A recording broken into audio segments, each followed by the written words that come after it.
ठीक है, देखिए special cases in assignment problems. तो असाइनमेंट प्रॉब्लम में भी स्पेशल केस हो सकता है जिसमें हम लोग को चेंज करना होगा। ठीक है, तो पहले जैसे है अनबैलेंस्ड असाइनमेंट प्रॉब्लम। अनबैलेंस्ड मतलब वही नंबर ऑफ वर्कर्स और टास्क या असाइनमेंट जितना जॉब्स है वो अगर बराबर नहीं है ना। जैसे जॉब है 3 और वर्कर कितने 4, तो ये बैलेंस तो नहीं हुआ। तो पहले इसको बैलेंस करेंगे। इसमें भी कैसे करेंगे, ऐड डमी रोज और कॉलम विथ 0 कॉस्ट। एक बस डमी कॉलम बना देंगे या डमी रो बना देंगे, क्लियर है।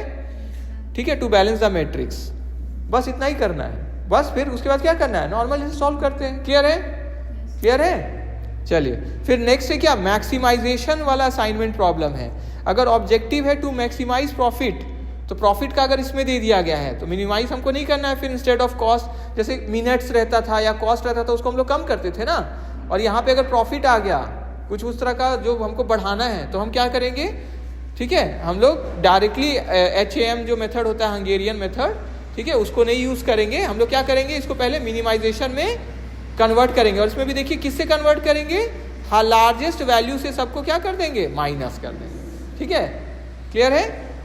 ठीक है, फिर अब ये जो आगे है प्रोहिबिटेड और रेस्ट्रिक्टेड और कंस्ट्रेंट असाइनमेंट, ये देखिए अगर कुछ ऐसा है प्रोहिबिटेड या रेस्ट्रिक्टेड या कंस्ट्रेंट असाइनमेंट, ठीक है, कुछ असाइनमेंट नहीं may be forbidden due to constraint, ठीक है, कोई रोक है, मतलब एक वर्कर उस टास्क को परफॉर्म नहीं कर सकते हैं अगर, तो उनके अगेंस्ट हम लोग कैसे उसको दिखाएंगे, एक बहुत बड़ा कॉस्ट जिसको M, जैसे वहाँ भी M बोल रहे थे ना, वो पुट कर देंगे जो जो जो वर्कर जो जॉब को नहीं परफॉर्म करेंगे उसमें। क्लियर है सबको।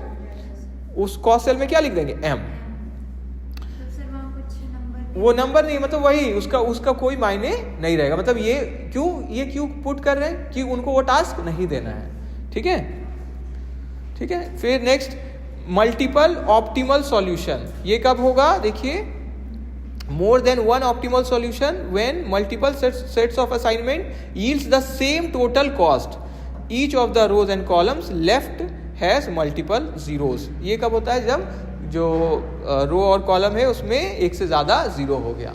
ठीक है, मतलब इधर ध्यान दीजिए, इस वर्कर को भी करे तो भी उतना ही होगा और उस वर्कर को भी करे तो भी वही हो रहा है। अगर इस मतलब ये जॉब उसको दे दे और वो जॉब इसको दे दे, या वो जॉब इसको दे दे और ये जॉब उसको दे दे, मतलब समझ में आया, इंटर एक्सचेंज वाला भी तो भी मेरा कॉस्ट अगर वही रहे तो ये इसको क्या बोलते हैं, मल्टीपल।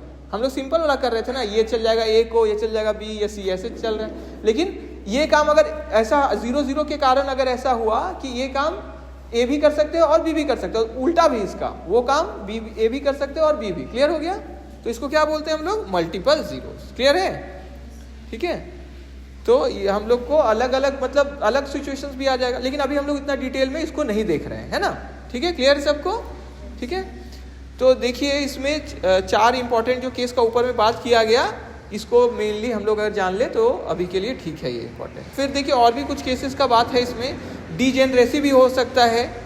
ठीक है, तो ये सब जो है एक्स्ट्रा नॉलेज के लिए देखिए, occurs when there are fewer than n assignments in an n into n matrix. ठीक है, तो आर्टिफिशियल असाइनमेंट हम लोग जो जोड़ देंगे with 0 cost to complete the solution. ठीक है, इनकम्प्लीट डेटा या मिसिंग वैल्यू है अगर, ठीक है, तो हम लोग क्या करेंगे, मतलब कॉस्ट वैल्यू में भी मिसिंग और अननोन इन द मैट्रिक्स, तो हम लोग सॉल्यूशन इसका क्या है, estimate missing values using logical assumptions और set them to a high value to prevent selection. जैसे M डाल दिए, ठीक है, या मिसिंग वैल्यू को हम लोग अगर कैलकुलेट कुछ सोच समझ के कुछ पुट कर सकते हैं तो वो कर लिए। फिर ऑल्टरनेटिव ऑब्जेक्टिव फंक्शंस, ठीक है, मतलब ऑब्जेक्टिव्स में differ, example minimising time instead of cost है। ठीक है, तो इसमें ensure the cost matrix represent the desired objective, मतलब पहले हम लोग जो मेरा ऑब्जेक्टिव है उसके हिसाब से मैट्रिक्स को पुट कर लेते, जैसे मैक्सिमाइजेशन वाला था, है ना, तो उसको कन्वर्ट किए ना मिनिमाइजेशन में। उसी तरह कोई दूसरा ऑब्जेक्टिव है मेरा इसमें, देखिए समटाइम कि मिनिमाइज करना हमको अगर टाइम, तो टाइम का बस हम वो सोच के बनाएंगे, है ना। कंक्लूजन में देखिए वही लिखा हुआ है, स्पेशल केसेस में हमको एडजस्टमेंट करना पड़ता है। ठीक है, असाइनमेंट प्रॉब्लम में हंगेरियन मेथड को यूज़ करते ही हम लोग एक बार मॉडिफाई कर ले, एडजस्टमेंट कर ले तो यूज़ करते हैं। ये केसेस कॉमनली अराइज होता है कहाँ, रियल वर्ल्ड बिजनेस, लॉजिस्टिक्स और वर्कफोर्स प्लानिंग, ये सब लिखा हुआ है। ठीक है, तो ये हम लोग देख लिए।